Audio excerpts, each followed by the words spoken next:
हंसता नहीं, रोके कभी रुकता नहीं। हम चले उस राह पर जो राही कभी रुकता नहीं, जो राही कभी रुकता नहीं। हेलो दोस्तों, मैं रावण सिंह साक्य धम्मा जर्नी की दुनिया में आपका स्वागत है। आज मैं आपके लिए लेकर आया हूं संसार प्रसिद्ध वीर मौर्य खत्तियों की एक ऐतिहासिक वीर गाथा। तो बने रहिए और चैनल को सब्सक्राइब कर लीजिए प्लीज।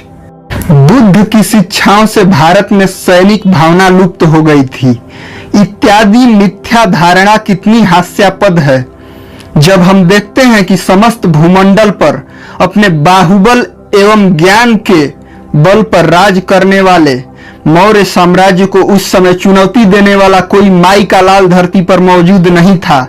भारत के इतिहास की यह पहली घटना थी और भगवान बुद्ध के महापरिनिर्वाण के 160 वर्ष बाद की ही घटना थी। स्वयं सिकंदर, जो यवनों का मस्तक कहा जाता था, उसके मस्तक अर्थात सिकंदर को मौर्यों ने धूल चटा दिया और सिकंदर के विश्व विजेता बनने में भारत विजित करने का स्वप्न अधूरा कर दिया। सिकंदर के सैनिकों में यहाँ की मौर्य मल्ल खत्तीय जातियों की वीरता, बहादुरी, अद्भुत अविचलता ने उनके मन में ऐसा आतंक पैदा किया कि उनके छक्के छूट गए और मालव अर्थात मल्ल और क्षुद्रक गणराज्य पर सिकंदर हमला बोला तो वह घायल हुआ और पूरी यवन सेना को भारत छोड़कर भागना पड़ा। यह सब ऐसे ही घटित नहीं हो रहा था, अपितु सुनियोजित योजना के तहत हो रहा था जिसके नेतृत्वकर्ता चंद्रगुप्त मौर्य थे। तभी तो राष्ट्र कवि रामधारी सिंह दिनकर को इस घटना पर कविता की एक लाइन लिखनी पड़ी। जगती पर छाया करती थी कभी हमारी भुजा विशाल, बार बार झुकते थे पद पर ग्रीक यवन के उन्नत भाल। भाल अर्थात मस्तक। सिकंदर, सेल्यूकस, फिलिप, निकोनार, अंतियोकस तृतीय, ये सभी यवनों के मस्तक कहे जाते हैं जो बाहुबली थे, जिसमें से सिकंदर, सेल्यूकस, फिलिप, निकोनार को चंद्रगुप्त मौर्य ने अपने बाहुबल और मेधा से परास्त किया था। यवन नरेश अंतियोकस तृतीय को सालिशुक मौर्य ने परास्त कर संधि करके वापस लौटने पर मजबूर किया। यूनानी लेखकों और सम्राट अशोक के शिलालेखों से पता चलता है कि काबुल, कंधार, हेरात, बलूचिस्तान और अफगानिस्तान मौर्य साम्राज्य के अंग थे। यूनानी विद्वान प्लूटार्क लिखता है कि सेल्यूकस से संधि के बाद एंड्रोकोटस अर्थात चंद्रगुप्त मौर्य ने 6 लाख की सेना लेकर सारे भारत को अपने अधीन कर लिया। इस तरह से हुआ अखंड भारत का निर्माण और केंद्रीय शासन की स्थापना। मौर्यों के पराक्रम व बाहुबल से आक्रमणकारी और दुश्मन आतंकित थे। कोई भी विदेशी भारत की तरफ आंख उठाकर देखने का साहस नहीं करता था। मौर्य साम्राज्य की प्रबल शक्ति को सुनकर लोहा भी पिघल जाता था। उनके न्याय, नैतिकता, उच्च कोटि के संस्कार और प्रजावत्सल मनुष्य और पशु पक्षियों पर असीम प्रेम ने महापुरुषों को भी पीछे छोड़ दिया। तभी तो राष्ट्रकवि रामधारी सिंह दिनकर को कविता की पंक्तियों के माध्यम से लिखना पड़ा। तू पूछ अवध से राम कहाँ, वृंदा बोलो घनश्याम कहाँ, ओ मगध कहाँ है मेरा अशोक, वह चंद्रगुप्त बलधाम कहाँ। अर्थात रामधारी सिंह दिनकर मगध की तरफ इशारा करते हुए देश की जनता का ध्यान आकृष्ट करना चाहते हैं कि कहाँ है मेरा अशोक, जिसने धरती पर धम्म राज्य की स्थापना करके संसार के प्राणी मात्र के हृदय पे राज किया, जिसने महापुरुषों को भी मात दी, ऐसी राज्य व्यवस्था स्थापित किया। और कहाँ है मेरा बाहुबली चंद्रगुप्त मौर्य, जिसने अपने तेज, प्रताप और त्याग एवं बाहुबल से भारत देश को अखंड भारत एवं प्रबल शक्तिशाली भारत बनाया कि जिसके नाम से ही पूरी दुनिया थर्रा उठी।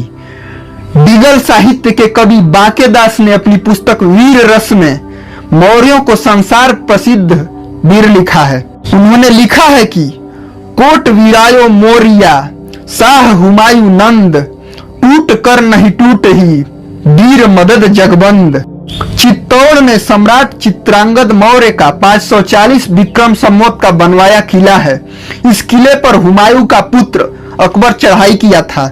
इस पर इतने गोले बरसाए गए कि किले को तोड़ने की जितनी कोशिशें हो सकती थी सब करके अकबर जब हार गया तब उस किले के संबंध में यह पंक्ति लिखी गई थी। यह किला मौर्यों अर्थात मौर्यों ने बनवाया है। इस किले को हुमायूं पुत्र अकबर तोड़ना चाहता था, परंतु यह किला टूटता नहीं। क्यों? क्योंकि संसार प्रसिद्ध वीर इसकी रक्षा करने में डटे हुए हैं। जब कवि कहता है संसार प्रसिद्ध वीर, तो किसको कहता है संसार प्रसिद्ध वीर? इन्हीं मौर्यों को कहता है संसार प्रसिद्ध वीर। मौर्य अपनी वीरता के लिए प्रख्यात थे।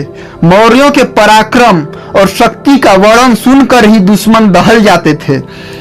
इस वंश के पुरुष और स्त्रियों को समान रूप से सैनिक शिक्षा कानूनी रूप से अनिवार्य थी। इसलिए विदेशी इतिहासकारों ने इन्हें अ नेशन इन आर्म्स कहा है। रिफरेंस के तौर पर प्रोफेसर सदाशिव अल्तेकर द्वारा लिखित पुस्तक प्राचीन भारतीय शासन पद्धति पुस्तक पढ़ सकते हैं। दोस्तों, चंद्रगुप्त मौर्य के समय में भारी संख्या में औरतें सेना, कमांडो और गुप्तचर सेवा में विद्यमान थी, क्योंकि जो काम पुरुष आसानी से नहीं कर सकते थे उसे औरत बड़ी आसानी से कर गुजरती थी। यूनानी विद्वान स्ट्रैबो ने लिखा है कि राजा की अंगरक्षक का भार स्त्रियों को सौंपा गया है। जब राजा आखेट के लिए निकलता है तो उसके चारों ओर स्त्रियों का एक घेरा रहता है। कुछ स्त्रियां रथों पर सवार रहती हैं, कुछ घोड़ों पर और कुछ हाथियों पर, और सब पूरी तरह अस्त्र शस्त्र से लैस रहती हैं, मानो युद्ध में जा रही हों। इस बात से स्पष्ट संकेत मिलते हैं कि मौर्य अपनी आन बान शान के लिए स्त्री एवं पुरुष दोनों हमेशा तत्पर रहते थे। विदेशियों से कभी समझौता नहीं किए, चाहे भले ही शासन सत्ता से दूर रहे। यह इतिहास के किसी कोने में खोजे भी नहीं मिलता कि मौर्यों ने अपने देश के साथ कभी गद्दारी किया हो। मौर्यों की वीरता और बहादुरी की एक और घटना बात है सन 712 ईस्वी की, जब चित्तौड़ पर मौर्य वंश के राजा मान मौर्य राज्य कर रहे थे। उसी दौरान चित्तौड़ पर मुस्लिम आक्रमणकारी इजिप्त कासिम खलीफा वालिद ने चित्तौड़ पर आक्रमण किया था। तब मान मौर्य ने कासिम खलीफा को अपने बाहुबल से परास्त कर ईरान तक खदेड़ा था। अर्थात जब जब भारत पर विदेशी आक्रमणकारियों ने हमला बोला, इन्हीं मौर्यों ने अपना समस्त न्यौछावर कर भारत के मस्तक को हमेशा ऊंचा किया। इसलिए कवि जयशंकर प्रसाद को चंद्रगुप्त नाटक पुस्तक में लिखना पड़ा कि मौर्यों के ऋण को भारतवासी भुलाए नहीं भूल सकते। क्यों? क्योंकि इन्हीं मौर्यों ने अपनी अदम्य साहस, वीरता, अद्भुत अविचलता एवं अंतिम दम तक लड़ने की अभिलाषा ने विदेशी हमलावरों के छक्के छुड़ा दिए। यही मान मौर्य का भांजा बप्पा रावल था, जिसने विषमतावादियों के उकसावे में आकर मान मौर्य की हत्या करके गहलोत वंश की स्थापना चित्तौड़ में की। रिफरेंस के तौर पर आप कर्नल जेम्स टाड कृत पुस्तक राजस्थान का इतिहास पढ़ सकते हैं।